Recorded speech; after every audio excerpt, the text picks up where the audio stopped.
नमस्कार मित्रांनो, ठरलं तर मग या मालिकेच्या 18 डिसेंबरच्या भागात आपण पाहणार आहोत. प्रतिमा नागराजला धमकावत असते. ती त्याला म्हणत असते, जर तुम्ही आम्हा कोणालाही न सांगता रात्री घराबाहेर पडलातच तर दुसऱ्या दिवशी घरी परत येऊ नका. त्यानंतर आता सुमनसुद्धा नागराजला म्हणत असते की तुम्हाला दादा इतकं ओरडले तरीही तुम्ही पुन्हा रात्रभर घराबाहेर होतात.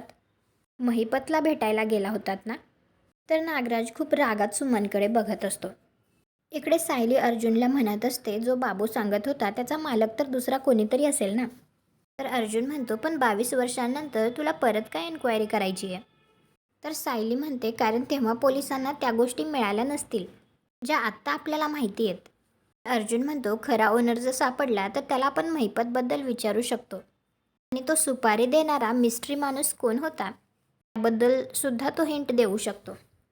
तुम्हाला काय वाटतं, सायली आणि अर्जुन आता याच्या खोलापर्यंत जाऊ शकतील का आणि त्यांना काहीतरी हिंट भेटेल का? कॉमेंट करून नक्की सांगा. व्हिडिओला लाईक करा, आपल्या मराठी मालिका चॅनलला सबस्क्राईब करा. भेटू पुढील भागात.